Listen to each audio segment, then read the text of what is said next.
Começando a gravar. Então, bom dia a todos, né? Hoje nós vamos dar início à nossa terceira aula da disciplina de urgência e emergência e distúrbios ácido básicos. Conforme eu coloquei, existe uma necessidade muito grande de um bom entendimento relacionado a esses tipos de distúrbios, porque eles estão extremamente prevalentes aí em relação à incidência e prevalência no ambiente de emergência.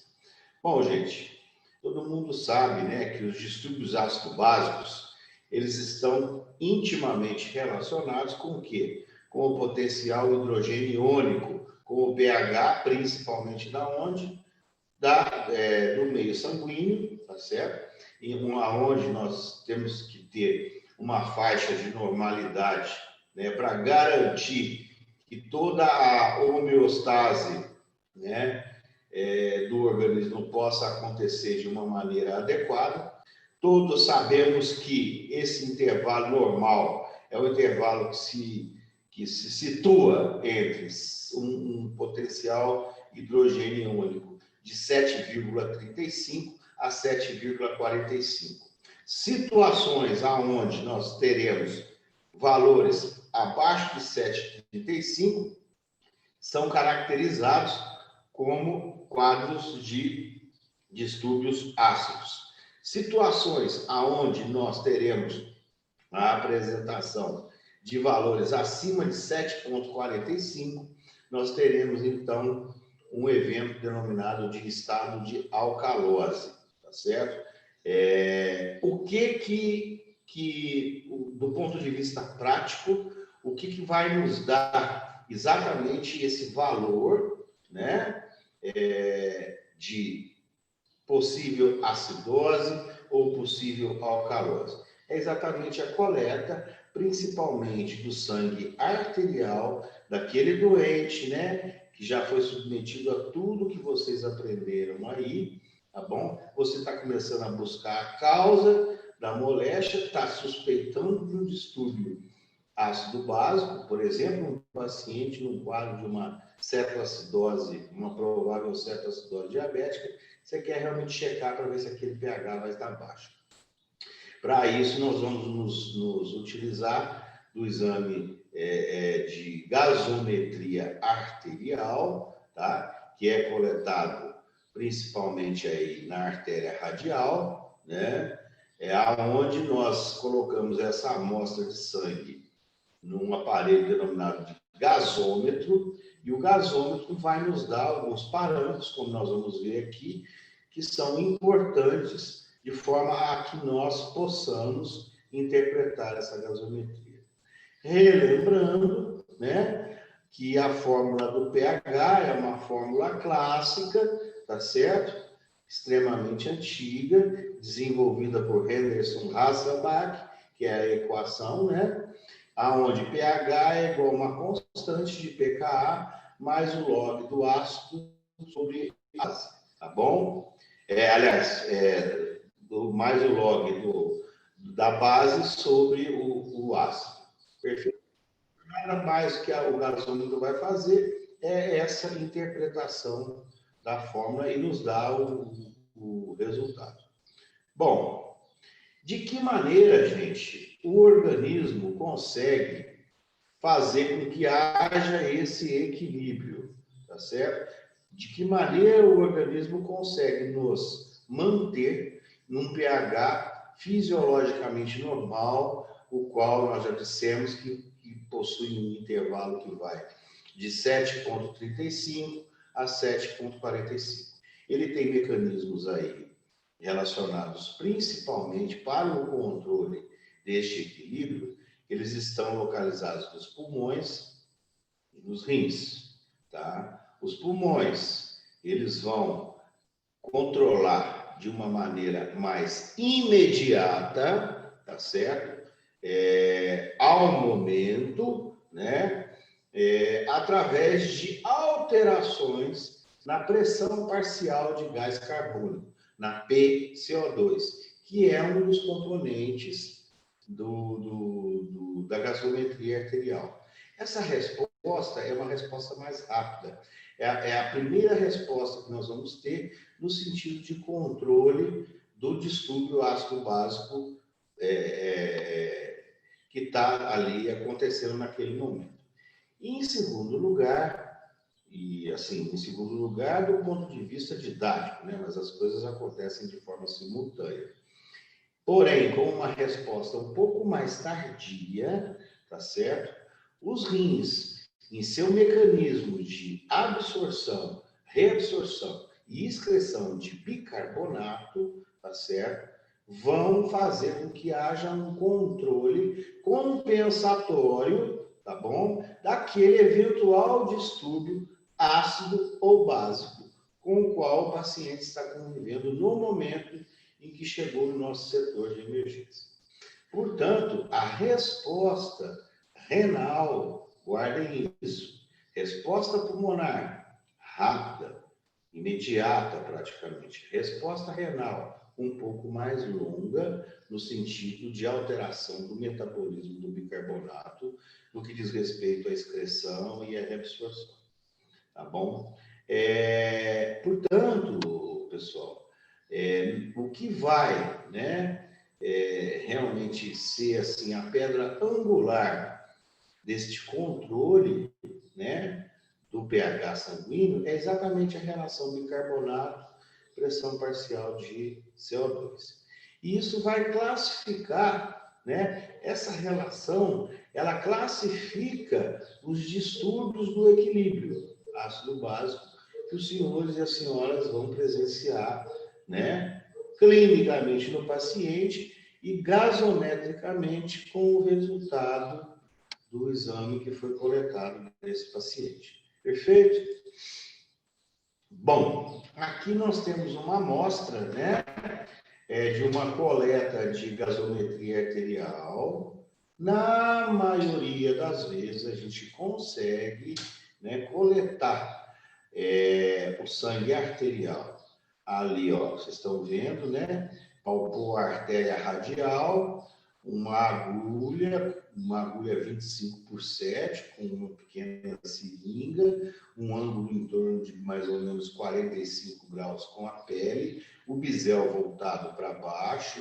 A gente consegue ali introduzir, né, essa agulha e perfurar a artéria radial e coletar o sangue.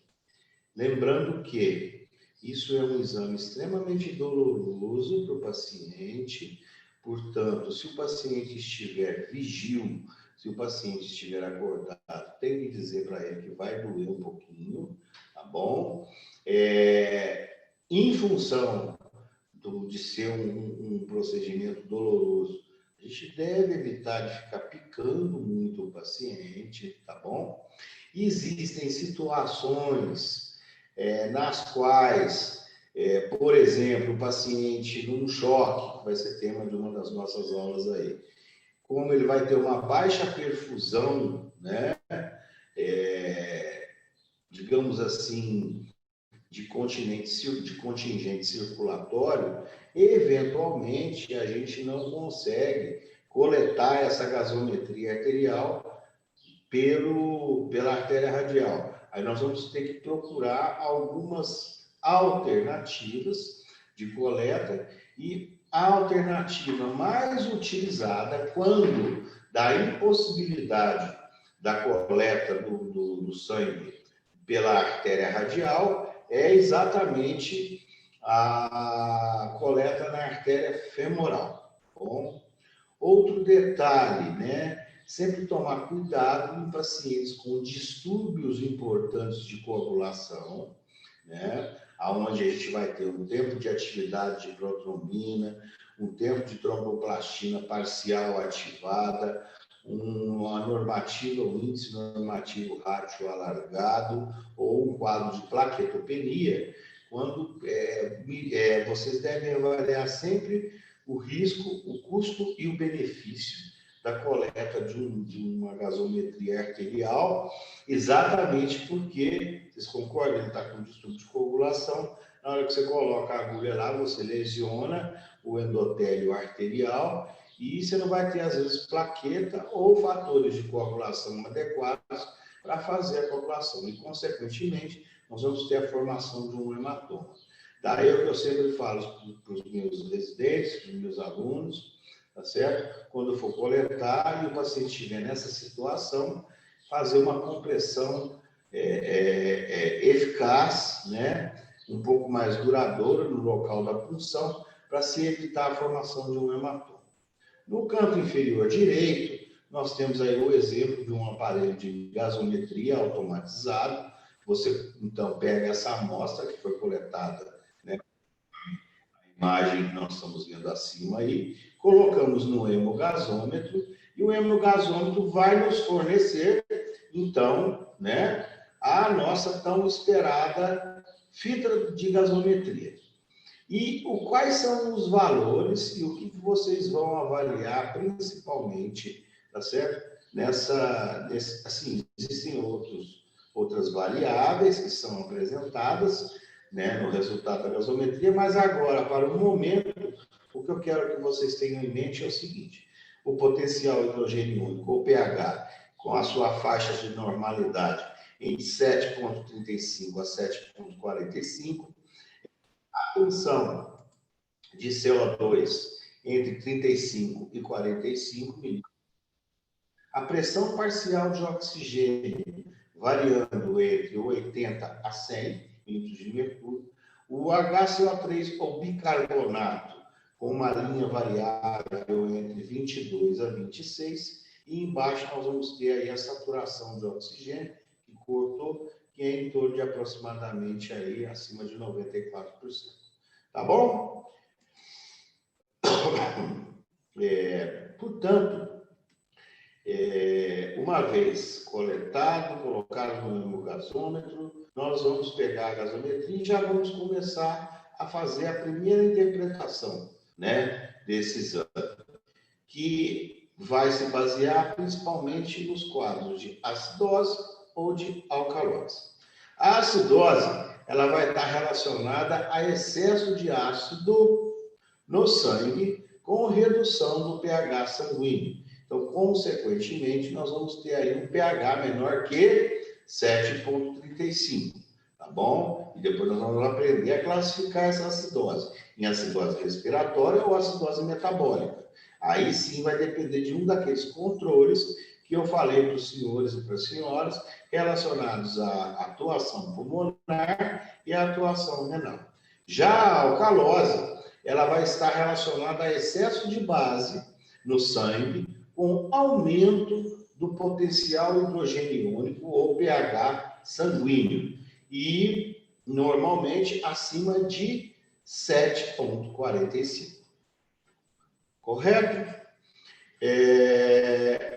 O que acontece de um modo geral no que diz respeito aí à classificação dos estados de acidose e de alcalose?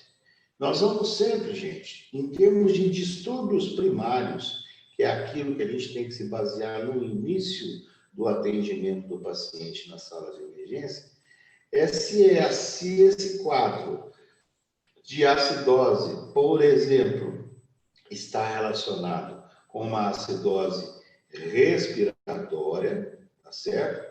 Ou se é um evento que está relacionado com uma acidose metabólica, ou se esse evento é uma alcalose que está relacionado com alterações metabólicas, ou se é uma alcalose que está relacionado com alterações respiratórias. Então, guardem isso para o resto da vida. Distúrbio ácido básico, acidose, do ponto de vista primário, ela pode ser respiratória ou metabólica. Alcalose, do ponto de vista ácido básico, ela pode ser classificada em metabólica ou respiratória. Lembrando que a acidose, pH menor que 7,35. Lembrando que a alcalose, pH maior que 7,45. Pegou a fitinha de gasometria, viu que existe um distúrbio, você já vai bater o olho aonde? Principalmente nos dois elementos que vão nos classificar em metabólico ou respiratória, respectivamente, bicarbonato e pressão parcial de CO2. Nós teremos uma acidose respiratória aonde o nosso pH vai estar menor que 7,35 e na maioria das vezes, tá certo? Você vai ter uma pressão parcial de CO2 acima de 45 milímetros de mercúrio, tá bom? Então, pegou uma gasometria, o pH está abaixo de 7,35, olhou a pressão de CO2, ela está acima de 45, estamos diante, né, de um mecanismo de acidose respiratória. Existem outras situações onde nós vamos ter alterações mistas, mas não é o momento agora de discutirmos isso, tá bom? Pegamos uma gasometria, o pH está acima de 7,45, tá bom? Observamos a pressão de PCO2, ela está abaixo de 35 milímetros de mercúrio, nós vamos ter o quê? Uma alcalose respiratória.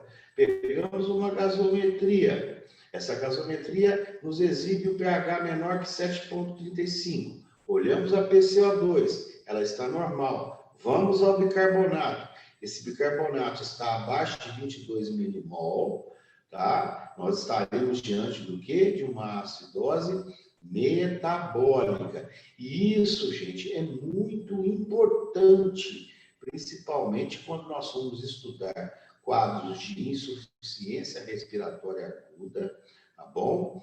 Essa análise e diferenciação nos níveis de CO2 e bicarbonato vai nos guiar inicialmente ao tratamento correto do paciente. E finalizando, pegamos uma gasometria. O pH está acima de 7,45, tá certo? Estamos diante de uma alcalose. Olhamos a pressão parcial de CO2. Essa pressão parcial de CO2 está dentro da normalidade.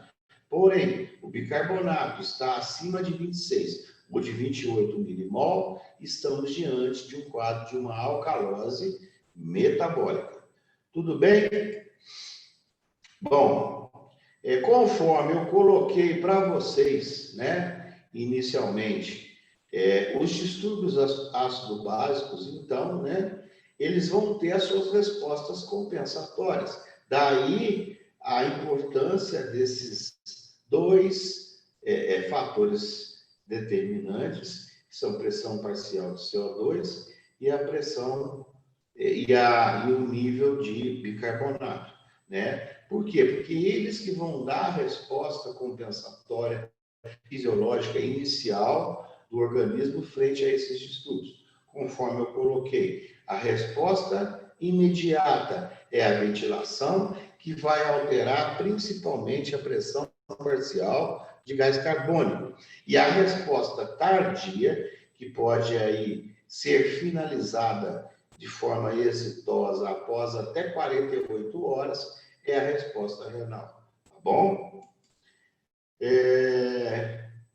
Isso aqui é mais para a gente brincar um pouquinho e descontrair, né? Que os distúrbios ácido-básicos, está aí o Cebolinha, né? Ai, Mônica, estou com problemão, tá certo? A vida é uma luta. Isso foi um pesquisador, né? Mencken, que colocou isso. E a vida é uma luta. Não contra o pecado, não contra o poder do dinheiro, não contra influências malignas, mas contra os rios de hidrogênio. Ou seja, o nosso organismo, o nosso status, né, de manutenção da homeostase, dentro dos princípios fisiológicos básicos, né, de manutenção da vida, a gente sempre vai estar brigando, né, e policiando e regulando, principalmente os íons hidrogênio, tá bom? Portanto, nós aprendemos, né, que a classificação dos quadros de acidose e de alcalose estão relacionados com o valor do potencial hidrogênio iônico. Nós sabemos, então, que quando nós temos alterações únicas, ou na pressão parcial de gás carbônico, ou nos níveis de bicarbonato, nós vamos ter, então, o que nós denominamos de distúrbio simples. Em alguns lugares, a gente vai aprender como distúrbios primários. O que vem a ser os distúrbios simples ou primários? São processos primários com alterações iniciais na concentração de hidrogênio, tá certo? A concentração de prótons H+, de ácidos, PCO2 ou bicarbonato. E todos os processos compensatórios envolvidos. Então, por exemplo, nós temos aí um paciente que exibe um pH de 7,30, portanto, um pH ácido. Nós vamos lá, olhamos, tá bom? É o valor do PCO2. Você vai ver lá um PCO2 de, por exemplo, 74, né? Quase o dobro do valor do limite superior da normalidade, tá? E aí nós batemos o olho no bicarbonato e vimos lá um bicarbonato de 36, por exemplo, tá certo? O que está acontecendo aí, gente? Aí o paciente, por exemplo, é um paciente com DPOC, uma doença pulmonar obstrutiva crônica, um usuário aí de O2 domiciliar, por exemplo, que chega ao pronto atendimento, febril, tosse com expectoração purulenta e dificuldade para respirar, ou cianose de extremidades. Tá? Esse é o paciente clássico, que ele vai chegar para você de que maneira? E a hora que você olha a gasometria, ele vai estar apresentando um distúrbio primário relacionado a um quadro de acidose. E o que estava alterado? No sentido exagerado, a pressão parcial de gás carbônico. Portanto, esse paciente vai ter o quê? Uma acidose respiratória, certo? Já, por exemplo, um paciente que apresenta a ocorrência simultânea de 2 ou mais distúrbios, por exemplo, alterações tanto na PCO2, tanto no bicarbonato, mas fazendo com que esse valor do potencial hidrogênio-iônico, o pH, ainda continue, por exemplo, desequilibrado, seja na vertente ácida ou seja na vertente alcalótica, nós vamos estar perante a um distúrbio misto, tá certo? Onde nós vamos ter duas alterações. Portanto, quando nós temos a ocorrência de 2 distúrbios, tá? Quando nós temos a ocorrência de alteração na PCO2, no bicarbonato, com o pH dentro da normalidade, nós dizemos que é um distúrbio misto compensado, que a alteração no PCO2 e a alteração no bicarbonato levaram ao quadro de compensação do pH sanguíneo para sua faixa de normalidade. Mas podem existir situações onde nós vamos ter um distúrbio misto, tá certo? Porém, com o pH ainda ou alto ou baixo. Portanto, nós vamos ter o quê? Uma alteração gasométrica relacionada com acidose ou alcalose, mista, porque os dois valores, né, de resposta estão alterados, porém descompensado, um distúrbio descompensado, tá bom? Aí nós vamos ter que correr atrás da causa desta descompensação e corrigi-la, de forma que a gente possa manter o potencial hidrogênio-iônico, o pH, dentro da... Tá bom? Próximo slide. Bom, opa, deixa eu voltar aqui no anterior. Bom, então, né, dando continuidade, nós vamos ter, então, essas alterações relacionadas aí com o excesso de ácidos Desculpe aí que está escrito errado, excesso aqui, depois eu vou corrigir esse slide, né? Ou relacionados com a perda de bicarbonato.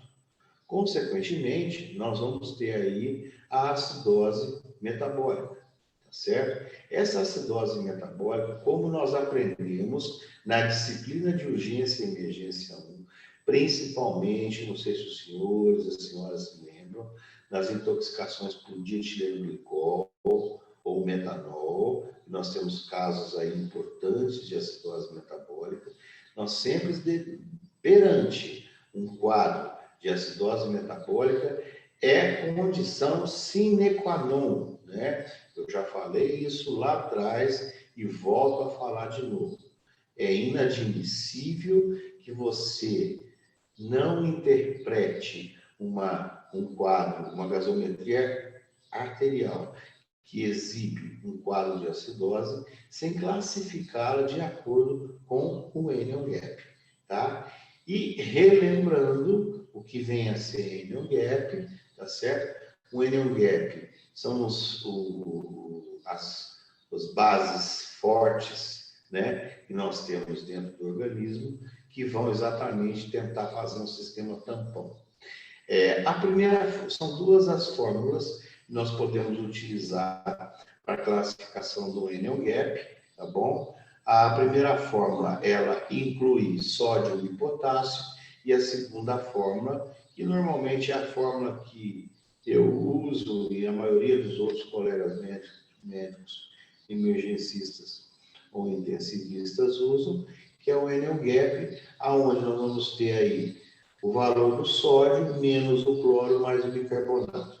Esse valor de Anion Gap, ele tem também um intervalo, tá bom? Esse intervalo se situa entre 12 a 16 mEq por litro. Quando nós temos, então, nós aplicamos os valores do sódio, do cloro e do bicarbonato, né, na fórmula do Anion Gap. Quando nós temos um valor acima de 16, nós vamos estar diante aí de uma acidose com o Anion Gap aumentado. Quando nós estamos diante de uma acidose metabólica, tá certo? Cujo valor está inferior a 12 mEq por litro, nós estaremos diante de uma acidose metabólica com Anion Gap diminuído. Por que que isso é importante, né? Por que que é importante essa diferenciação, né? Essa classificação do Anion Gap na interpretação da gasometria arterial? Ela é importante, pessoal, exatamente porque ela vai nortear se nós devemos, dentre as medidas de correção deste pH sanguíneo, se nós deveremos ou não, primariamente, administrar bicarbonato de sódio na sua forma endovenosa ao paciente criticamente enfermo, tá bom? Então, por isso que é importante, porque não são todas as situações de acidose metabólica, aliás, na maioria das vezes, né, a gente não usa bicarbonato. Nós vamos tratar a causa que levou a esse quadro de acidose metabólica. Em algumas exceções, dependendo dos valores do Anion Gap, como nós vamos ver, aí sim nós iremos administrar o bicarbonato de sódio, tá bom? Então, relembrando, Anion Gap é igual a sódio menos, abre parênteses, cloro, mais bicarbonato, fecha parênteses, valor de referência, 12 a 16 miliequivalentes por litro. Bom, aí, então o paciente chegou, ele se encontrava num quadro de acidose metabólica, pH menor que 7,35, bicarbonato menor que 22, tá certo? Você sabidamente calculou o Anion Gap. Esse Anion Gap veio, por exemplo, com valores aí em torno de 20, 18, ou seja, você está diante de uma acidose metabólica de anion gap aumentado. Quais são, né, as principais causas, né, as mais comuns de anion gap aumentado, que são o que nós denominamos de acidoses normoclorêmicas? Redução da excreção de ácidos, como, por exemplo, insuficiência renal aguda ou crônica agudizada. Produção aumentada de ácidos, como, por exemplo, quadros de cetoacidose diabética, cetoacidose alcoólica, por exemplo, no caso aí do etanol, metanol ou dietilenoglicol, jejum prolongado, acidose lática, que nós vamos estudar muito na aula sobre choque, que está relacionado com a hiperlactatemia, está relacionado com a produção de energia e respiração celular anaeróbia, tá certo? Ela está normalmente relacionada também com quadros aí de choques distributivos e sépticos, tá certo? Intoxicações, de um modo geral, como nós aprendemos lá na disciplina de UE1, embaixo, né, repetindo, a intoxicação, principalmente por metanol, etilenoglicol e salicilatos de forma administrados de forma errônea, tá bom? E as acidoses metabólicas de anion gap normal, denominadas de hiperclorêmicas. Dentre as principais causas dessas acidoses, nós temos aí diarreia profusa, fístulas entéricas, né? Pacientes que são submetidos aí a grandes cirurgias abdominais e que acabam desenvolvendo fístulas, que os senhores e as senhoras vão aprender na disciplina de clínica cirúrgica, fístulas biliares, fístulas pancreáticas, de alça jejunal, de íleo, né? Derivações ureterais, tá bom? Perda de bicarbonato pela via renal, por exemplo, acidose tubular renal, inibidores da anidrase carbônica, que vocês vão estudar na terapêutica, né? Que são aí normalmente diuréticos, utilizados aí de uma maneira mais específica. Insuficiência suprarrenal, por exemplo, seja ela aguda ou crônica, doença de Addison. Diuréticos poupadores de potássio, como, por exemplo, né, a espironolactona, tá bom? Isso tudo vai fazer com que haja, né, uma acidose metabólica, denominada também de hiperclorêmica, relacionadas aí com o anion gap normal. Ou, finalmente, retenções primárias de ácidos, né, de prótons, de hidrogênios. Isso presente muito na nutrição parenteral, tá? Aqueles pacientes criticamente enfermos que não têm o trato digestivo, digestório, melhor dizendo, íntegro, para que a gente possa fazer uma nutrição enteral, né? Ele às vezes fica com a nutrição parenteral e esta, por sua vez, leva a uma acidose metabólica de anion gap normal e hiperclorêmica, né? Aonde você vai ter uma perda importante de bicarbonato, tá bom? E, consequentemente, as suas manifestações. E, finalmente, a fase inicial da doença renal crônica, tá bom? E lembrando que, diante de uma acidose metabólica com anion gap aumentado, acima de 16, um pH menor que 7,35, um bicarbonato menor que 22, a gente vai tá certo? Tratar a causa que levou a essa acidose metabólica. E não iremos administrar bicarbonato de imediato, exceto, salvo em algumas situações que eu vou explicar para vocês. E a acidose metabólica de anion gap normal, tá certo? Nós vamos ter aí, na maioria das vezes, concomitantemente à identificação E o tratamento da causa, nós temos que administrar bicarbonato de sódio para esse paciente. Ficou bem claro? Na maioria das vezes, anion gap aumentado, trata-se a causa. Normalmente, anion gap normal, trata-se a causa e administra-se bicarbonato. Bom, portanto, né, nós vamos aí dizer o seguinte, que para o tratamento da acidose metabólica, tá, nós devemos ter em mente que a correção do bicarbonato praticamente não ocorre na acidose com anion gap aumentado, foi o que eu acabei de falar anteriormente, né? Salvo raríssimas exceções, quando o pH encontra-se no limite de alta mortalidade.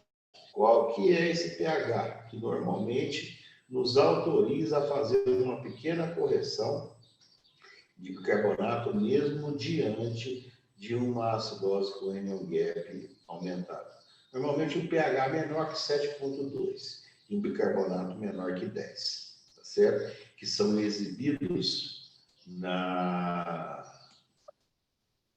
gasometria arterial, tá bom? E a correção do bicarbonato, via de regra, ocorre, como eu já disse, na vigência da acidose com anion gap normal. Lembrando que a gente também, concomitantemente, nós devemos tratar a causa primária desta descompensação, né? Como que nós repomos o bicarbonato? Tá? Na maioria das vezes, tá bom? Nós vamos nos utilizar da fórmula básica, que é bicarbonato é igual ao excesso de base, isso é o valor que vem já na gasometria, vezes potássio, vezes 0,3, vezes o peso do indivíduo, dividido por 2, tá bom? Essa é uma fórmula que vocês devem depois guardar. Ou 3 miliequivalentes, né? É dividido por 2 ou 3, aliás. De forma a gente não oferecer normalmente uma quantidade grande de bicarbonato. Então, você fez lá a regra, tá certo? Suponhamos que deu um déficit aí de 180, o total. Esse é o déficit total de bicarbonato do seu paciente, 180 mEq. De repente, às vezes, você não precisa administrar esses 180 mEq de uma vez, tá certo? Para evitar sobrecarga de volume, para evitar quadros, porque bicarbonato é o quê? NaHCO3. Você vai estar dando muito sódio para esse paciente. De repente, esse paciente pode estar com um quadro de desidratação e com uma hipernatremia já evidente, um sódio acima de 155 mEq por litro, tá bom? Então, você pega esse valor, você aplicou na fórmula, déficit base 0,3 vezes o peso, tá certo? E aí você vai dividir isso por 2 ou por 3, tá bom? Por 2 seria o quê? Metade da dose inicial, depois você repete a gasometria 30 minutos depois e vê para quanto foi o bicarbonato e o pH. Ou, se você ainda for mais zeloso e o quadro clínico do paciente permitir, você vai dar 1/3, ou seja, dividir por 3. Dá 1/3 agora, dá 1/3 daqui a 2 horas, e depois dá 1/3 restante daqui a 4, 5 horas, ou conforme a necessidade, tá bom? Então, uma vez feito este cálculo, 0,3 vezes o peso vezes o déficit de base, você vai dividir por 2 ou por 3. Por que dividir por 2 ou por 3? Você dá ou metade do déficit ou 1/3 do déficit logo de início. E isso vai depender de uma avaliação clínica que vocês estão fazendo aí no momento. E se o paciente permite ou não receber essa sobrecarga de sódio e de volume. Lembrando que a solução habitual de bicarbonato de sódio, que é disponibilizada, né, praticamente mundialmente, nos setores de urgência, emergência e ambiente de terapia intensiva, é uma solução a 8,4%, tá? Que vem em ampola de 10 ml ou em frascos de 250 ml, e que cada ml, tá bom? Cada ml desta solução equivale a 1 mEq. Então, assim, é uma solução bem tranquila para se trabalhar, tá bom? E aí, né, conforme está aí no canto inferior esquerdo, coletar nova gasometria após 2 horas. Eu, normalmente, dependendo da situação do paciente, eu coleto um pouco antes, tá? Mas não menos do que 45 minutos, porque senão você não tem um valor, uma impressão real da correção que você fez, tá bom? Bom, e aí? Aí nós temos, né? Nós vimos como fazer, que nós devemos tratar a correção, né? Da acidose metabólica com o anion gap aumentado ou normal, de uma maneira X ou Y, tá? E aí, de repente, você está numa situação oposta, tá bom? Você está numa situação oposta. Qual é a situação oposta que é essa? A alcalose, tá bom? E o que vai me determinar o quadro de alcalose? É exatamente a presença do pH acima de 7,45. E o que pode levar a esse potencial hidrogênio único acima de 7,45? Ou o aumento primário de bicarbonato. Às vezes você dá muito bicarbonato para o paciente, você tira ele do quadro de acidose, leva ele para o quadro de alcalose, tá bom? Ou você tem um aumento primário, endógeno, relacionado aí com o excesso de reabsorção de bicarbonato pelos rins, tá bom? Ou você tem uma dificuldade de excreção deste bicarbonato ou de reabsorção também renal, tá? Tudo isso, então, o aumento primário de bicarbonato, a presença de administração de álcali de forma exógena, por exemplo, numa reposição, a dificuldade de excreção ou reabsorção renal de bicarbonato, nos leva, portanto, a um quadro de alcalose metabólica, tá? E a classificação dessa alcalose metabólica, tá? Da mesma maneira que existe o anion gap para nos orientar no direcionamento do tratamento do distúrbio primário, né? Se vai ou não administrar, por exemplo, no caso da acidose ou bicarbonato, nós temos aqui, para nortear a nossa conduta frente a quadros de alcalose, nós vamos fazer a dosagem de eletrólitos urinários, tá certo? Coletou, o paciente chegou, você coletou a gasometria, você identificou um quadro de alcalose, tá certo? Automaticamente você já manda coletar a urina e você vai dosar, né, eletrólitos urinários. E desses eletrólitos, principalmente quem? O cloro, o cloreto, tá bom? E aí nós vamos poder classificar a nossa alcalose como alcalose responsiva ao cloro, ao cloreto, ou resistente ao cloro, ao cloreto.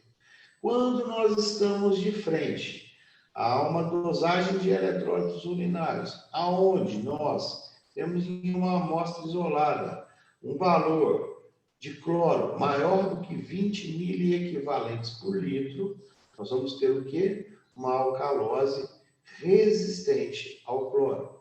Quando nós temos uma alcalose, cuja dosagem dos eletrólitos urinários nos mostrou um cloro menor do que 20 miliequivalentes por litro, nós vamos ter aí uma alcalose responsiva, tá certo? E isso vai nos ajudar no que diz respeito ao tratamento e a correta forma de guiar terapeuticamente esse nosso paciente.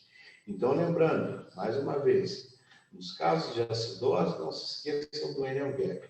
Nos casos de alcalose, não se esqueçam de dosar os eletrólitos urinários. Bom, como que eu faço o tratamento da alcalose metabólica?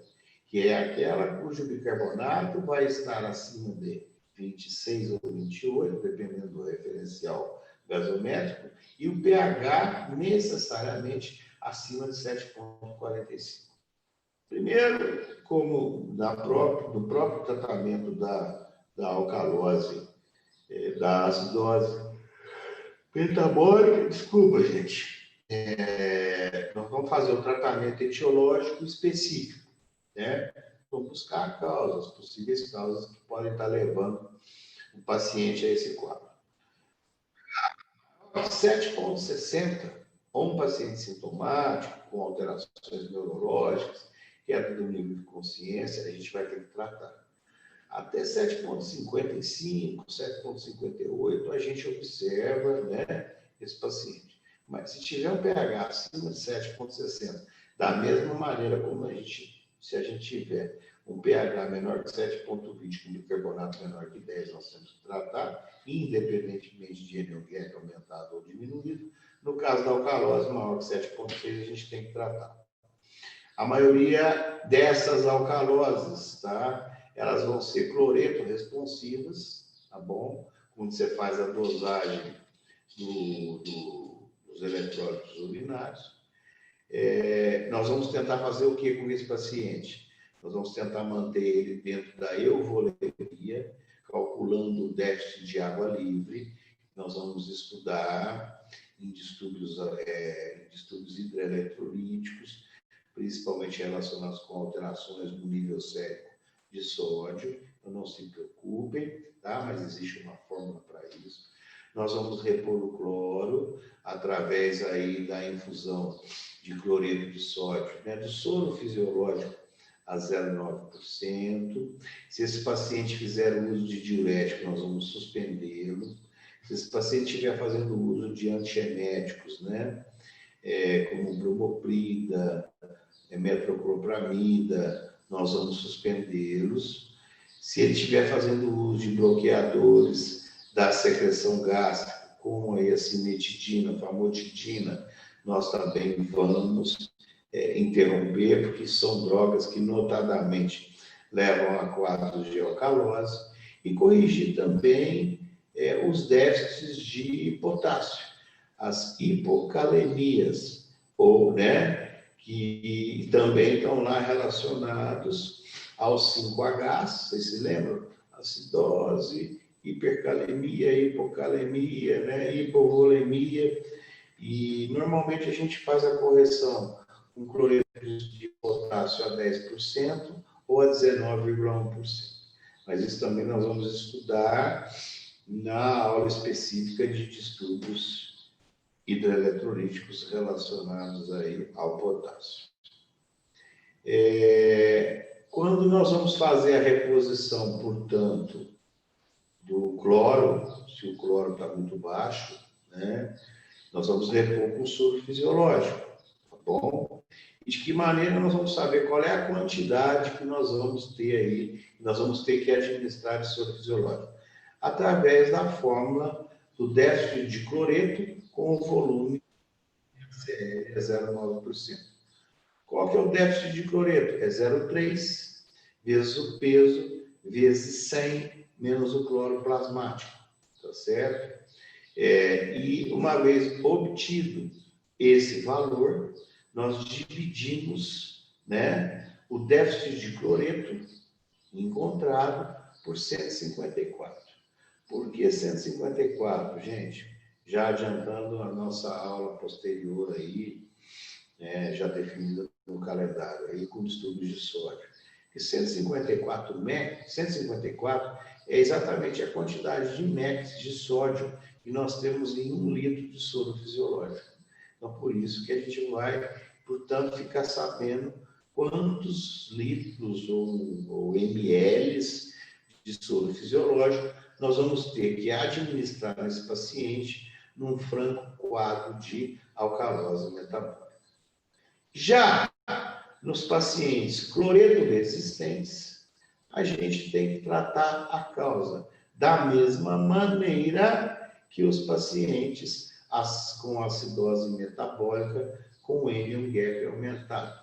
Não se dá bicarbonato, e nesse caso aqui não se dá cloreto, e sim a identificação da causa que pode ter levado o nosso paciente a um quadro de alcalose metabólica, com um pH, na maioria das vezes, acima de 7,60, ou assintomático. É sintomático.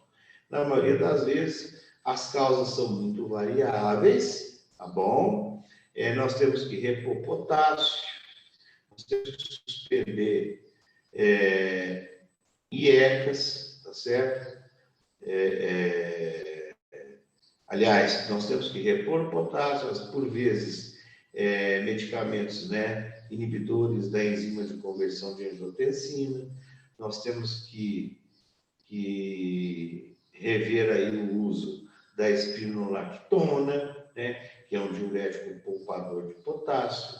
Nós temos que fazer a redução ou a suspensão do uso de corticoides, né, que são os anti-inflamatórios hormonais, por exemplo, pacientes portadores de doenças autoimunes, portadores de artrite reumatoide grave, pacientes que tenham que estar em estado de imunossupressão, né, que fazem uso desse corticoide. Tudo isso pode levar a quadros de alcalose metabólicas cloreto resistentes.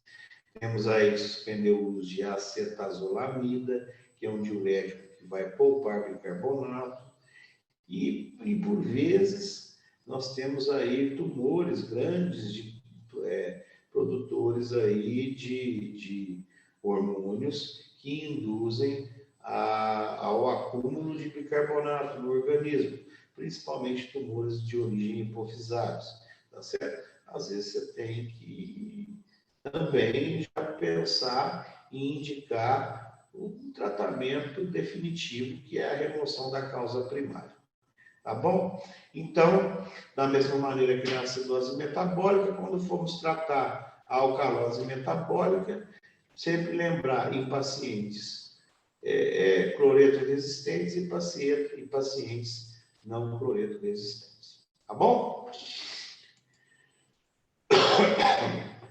Bom, e a acidose respiratória, gente?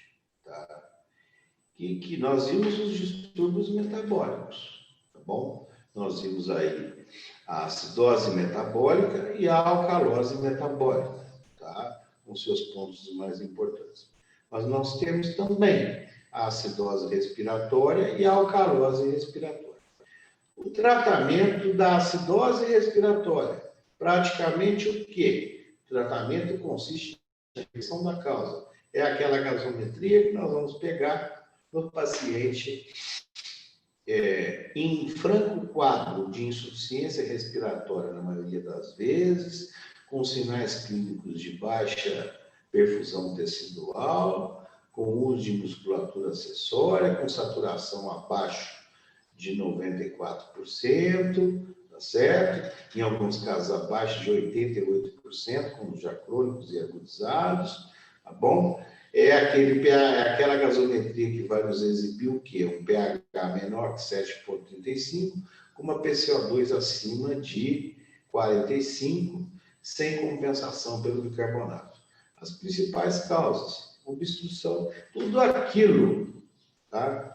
Tudo aquilo que possa alterar o padrão fisiológico das trocas gasosas, seja por obstrução, por shunt, por má perfusão, por distúrbios de ventilação e perfusão, tá? Ocasionados principalmente por obstrução das vias aéreas, por uma crise de asma, por um enfisema pulmonar, tá certo? Por uma pneumonia, por um estado de coma que leva a um quadro de hipoventilação alveolar, por um pneumotórax, olha aí, um dos T's aí, dos 5Hs e 5Ts aparecendo, né? Até teve um colega que me fez uma pergunta, né? Diante de uma parada cardiorrespiratória em um momento de RCCP, né? Uma vez identificado que uma das causas é um dos T's, que é a tensão do tórax, concomitantemente ao procedimento de RCCP, deve ser feita a descompressão de urgência deste pneumotórax, na maioria das vezes linha médio clavicular, segundo espaço intercostal esquerdo, direito, tá certo? Introdução de um gel calibroso, para você transformar um pneumotórax fechado, hipertensivo, em um pneumotórax aberto. E posteriormente se pneumotórax.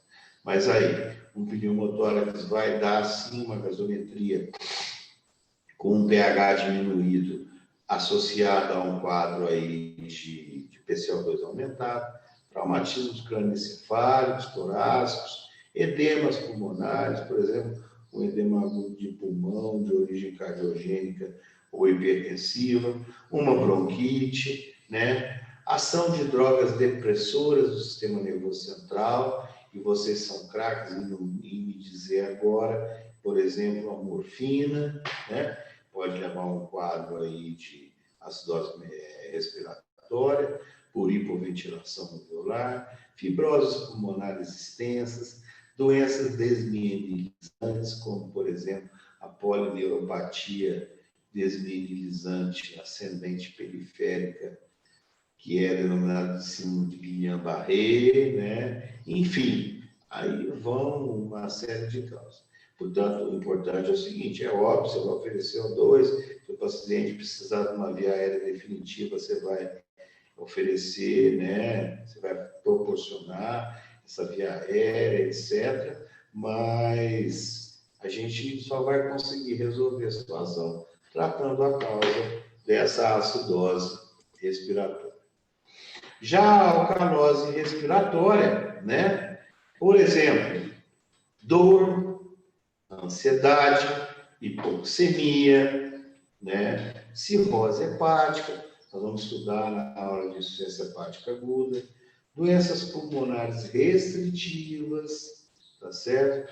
Insuficiências cardíacas congestivas graves, a própria sepsis, né? Drogas, gravidez, erros de ajustes na ventilação mecânica desse paciente. Tudo isso leva ao quê? Ou pode levar a quê? A um pH maior que 7,45, com uma diminuição de quem? Da pressão parcial de gás carbônico. Nós temos que fazer o quê? Tratar e reverter a causa base. Então, vocês observem que os distúrbios relacionados à parte metabólica, eles são um pouco mais... o tratamento é um pouco mais elaborado e mais crítico. Já o tratamento dos distúrbios de pH relacionados aí com acidose ou alcalose, né, quanto do ponto de vista respiratório, que você tem que ter em mente, quando você olha essa gasometria, que existe uma causa pontual para isso. E você deve e tem que identificar e tratar corretamente. Até porque, se não tratado, isso pode, infelizmente, evoluir a óbito, né? E a gente perdeu o nosso paciente. Tá bom? Então, a aula já está terminando, tá? Esses foram, então, os distúrbios primários, tá? Esses foram os distúrbios primários relacionados aí com os quadros de acidose e de alcalose, sejam elas de origem metabólica ou respiratória. Agora nós temos, como eu falei lá no começo, os distúrbios denominados de distúrbios mistos, tá certo? Aonde você vai ter alteração tanto nos ácidos, nas bases e vai ter alterações relacionadas aí à questão respiratória também. No sentido que de promover o equilíbrio hidrogênio iônico, né, do potencial hidrogênio iônico no sangue, né, mantendo a homeostase. Então, distúrbios mistos. Distúrbios mistos são definidos como distúrbios independentemente coexistentes. Eles existem na mesma gasometria. Eles coexistem e podem estar alterados. E não são meramente respostas compensatórias. O que vem a ser isso? Por exemplo, você tem numa acidose respiratória, num distúrbio primário, o que nós vamos encontrar na maioria das vezes? Um pH abaixo de 7,35, um PCO2 acima de 45, tá bom? E um bicarbonato, na maioria das vezes, tentando compensar isso, o que o bicarbonato faz? O bicarbonato aumenta, tá? Até que a gente consiga chegar no quê? Numa acidose metabólica compensada, por exemplo, pelo bicarbonato. Você tem as duas alterações, você vai ter alteração no PCO2 e vai ter alteração no bicarbonato, mas no sentido de compensar aquele distúrbio, tá certo? Né? Então, você tem. Agora, no caso do distúrbio misto, você vai ter alteração, né? Nessa PCO2 e nos níveis de bicarbonato, sejam para mais ou para menos, mas eles não estão aí, por exemplo, eles não estão sendo distúrbios compensatórios. Eles estão alterados e o pH continua ainda alterado, tá bom? Então, assim, são várias as causas que podem levar a esses distúrbios mistos. Sempre, tá? Na presença de um distúrbio misto, tá bom? Atentar ao fato que quando coexistem a acidose metabólica e a alcalose metabólica no mesmo paciente, tá? O pH sempre vai ser normal ou próximo deste. Por quê? Neste caso, em excepcional situação, tá? A acidose metabólica e a alcalose metabólica estão tentando se compensar. Então, o pH nesse distúrbio misto, na maioria das vezes, ele vai ser normal ou próximo deste. Existem fórmulas mais específicas, tá bom? Que a gente aplica, principalmente à beira-leito, junto ao fisioterapeuta, no ambiente de terapia intensiva, como a gente vai ter lá PCO2 esperado, PO2 esperado, bicarbonato esperado, tá certo? Para poder interpretar esses distúrbios. Mas agora não é o momento de vocês estudarem isso, tá? O que eu quero aqui é que vocês tenham uma forte noção do tratamento dos distúrbios primários, como eu coloquei para vocês, e que saibam que vocês podem se deparar com distúrbios mistos. E o que caracteriza o distúrbio misto?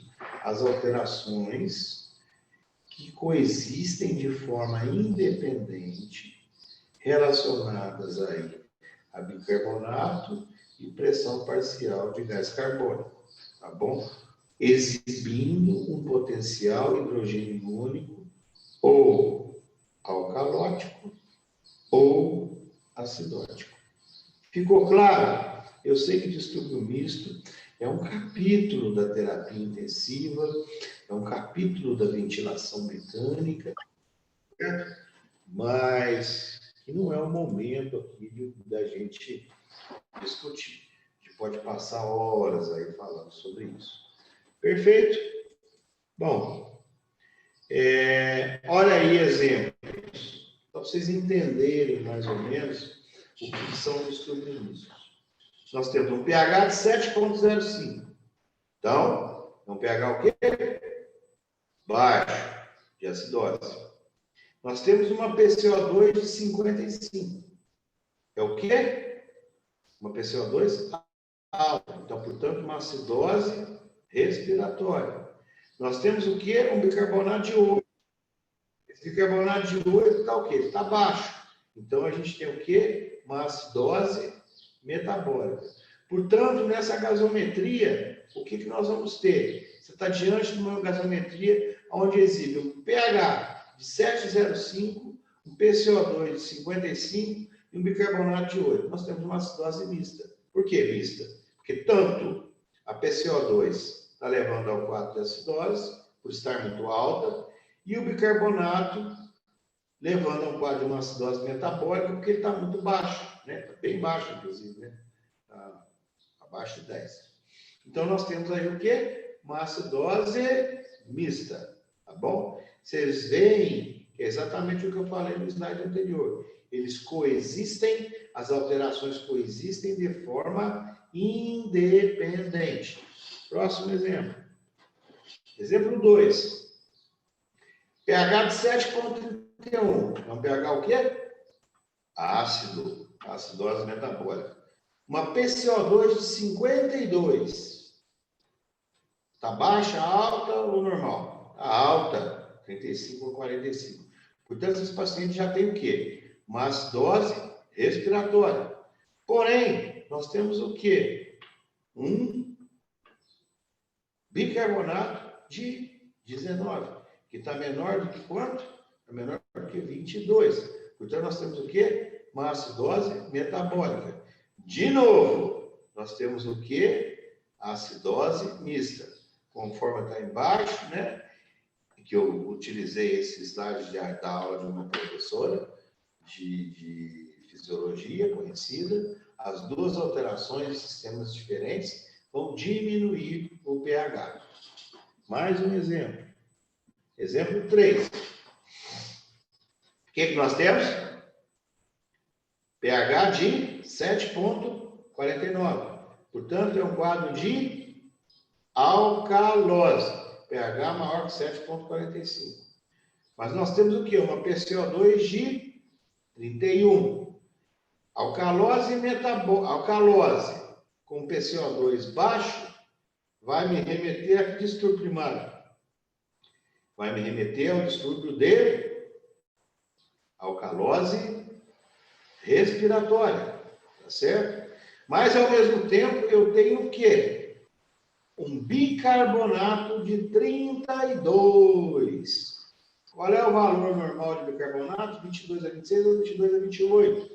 Tá bom? Então, o que eu tenho? Uma alcalose metabólica. Por quê? O bicarbonato está alto. Então, portanto, nós temos o que aí? Uma alcalose mista. Então, são as duas alterações de sistemas diferentes que vão diminuir o potencial hidrogênio iônico. Exemplo 4. pH de 7,42. Alterado, está alto ou baixo? É normal. Ele está no intervalo entre 7,35 e 7,45. Eu tenho uma PCO2 de 15. Normal isso, gente? PCO2 de 15? Não.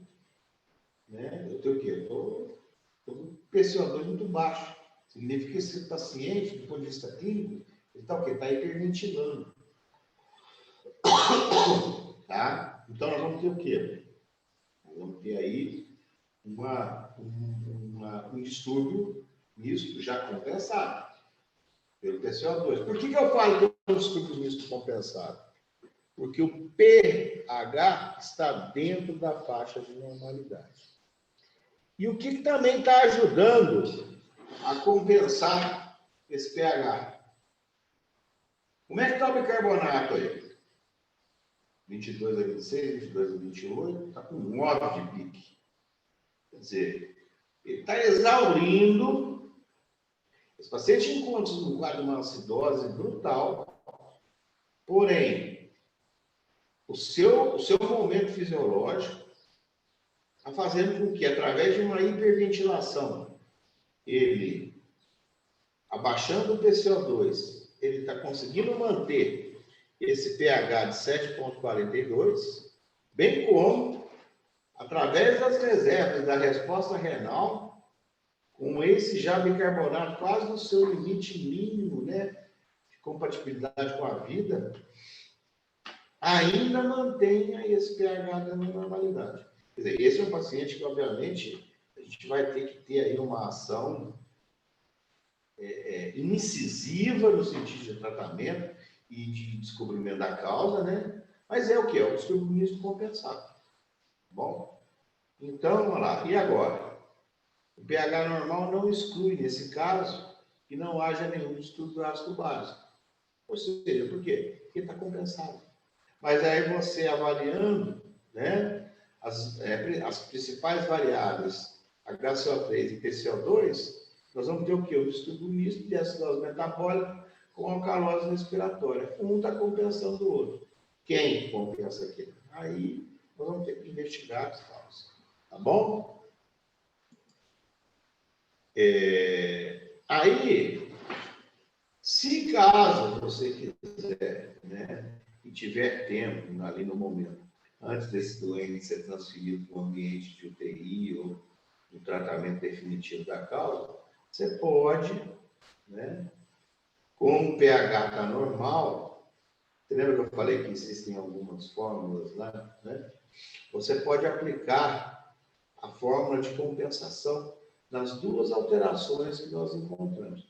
Quais foram as duas alterações? PCO2 baixa e bicarbonato baixo. E nós temos, então, tá certo? Fórmulas para PCO2 esperada. Tá? Para esse paciente, conforme, né, os níveis de bicarbonato que ele apresenta, nós vamos ter um PCO2 esperado para ele em torno de 21,5. É que nós vamos aplicar 9 vezes 1,5, 9 é bicarbonato, está lá, né? 1,5 é constante, mais 8. 21,5, ou seja, esse paciente está bem longe do 15. O que a gente teria que fazer? Se ele estiver num regime de ventilação mecânica, eu vou controlar a frequência respiratória para 21. Aí eu entro dentro do PCO2 esperado para ele, tá certo? E no caso da alcalose respiratória definida lá, né, pelo resultado da gasometria, né, nós temos aí o cálculo do quê? Do bicarbonato esperado, cuja fórmula aí vai ser 40 menos a PCO2 dividido por 5 mais 24. Gente, não se preocupe com essas fórmulas, não, tá? Isso aí eu não vou cobrar isso de vocês agora, mas eu quero que vocês saibam que existe, né? Quando vocês estiverem lá no 6º ano, fazendo estágio aí em algum UTI ou emergência, que vocês possam aplicar essas fórmulas, saber que elas existem, né? Tá? Aí pode você ver, como o PCO2 esperado para ele é 21 e está bem longe do 15, no caso, o bicarbonato esperado para ele, olha para você ver, seria um bicarbonato de 29, quer dizer, muito longe do 9. Se ele estivesse, portanto, com um bicarbonato de 29, PCO2 de 21, com aquele pH, nós estaríamos diante do quê? De um distúrbio compensado, de forma primária, onde existia um processo compensatório. Ao passo que essa descompensação nos mostrou a coexistência, tá certo? De dois distúrbios, levando a uma compensação aí do pH para 7,42. Então, nesse contexto, a resposta compensatória não esperada não existe, né? Não houve, né? Não se encontrou nesse distúrbio misto. Se houvesse a resposta esperada em um deles, consideraria-se como distúrbio primário, foi o que eu acabei de falar. O que não acompanhou, né, não aconteceu, e o compensado como a esse distúrbio primário.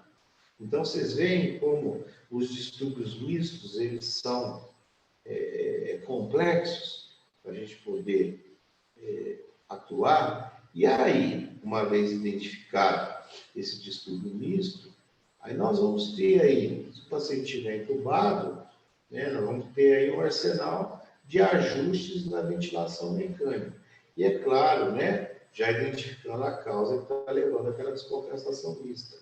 E também, né, como nós vamos ter uma gasometria à mão, né, de prontidão, a gente pode ter aí a utilização de bicarbonato para tentar ajustar alguma coisa.